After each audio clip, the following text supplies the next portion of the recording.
Hello, my fellow car people. So, today is episode 3. This will be a short episode because I'm only going to give you an update on what's going on. I did get the El Camino firmly back into its spot.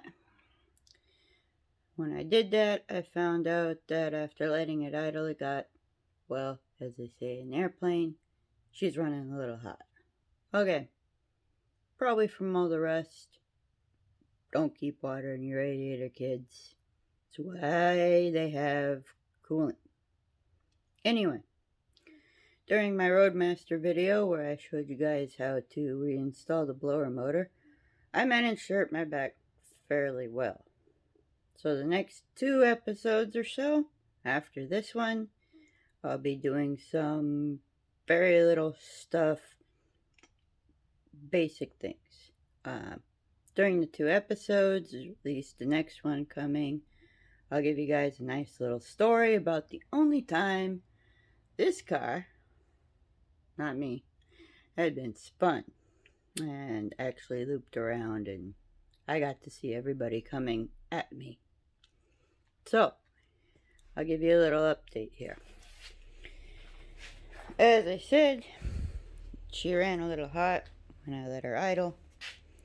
I don't know if that's gauge or if it's the actual radiator, but I know a little trick I'll teach you guys in a while when I can get around to that, on how to actually fix that without spending a whole bunch of money or having to buy a whole nother radiator. So, next video coming. Everybody has one of those lying around that's just plain icky. So, today, I'm just going to shoot it down at Heat Shadows. Shoot it down with some of this and let it sit overnight. Okay? Not a big deal. I will also show you guys how the climate control in a Buick Roadmaster can actually use some money with a scan tool. So, how you won't have to use a scan tool in the Roadmaster because it already kind of has one. You get to see that. Some of you might know how that works, some of you might not.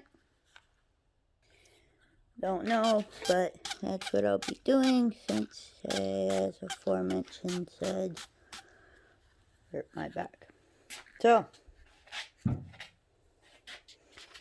that is one side.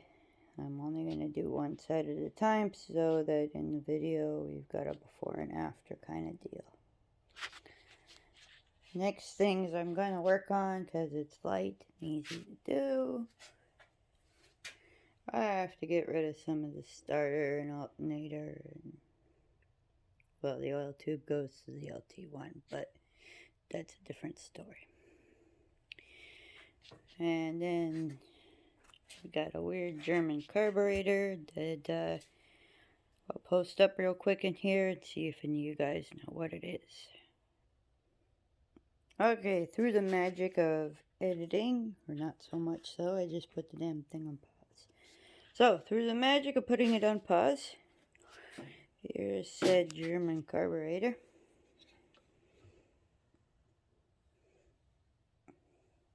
Meho in Germany. And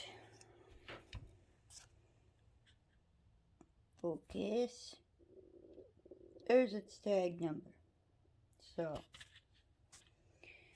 if you guys know what this fits,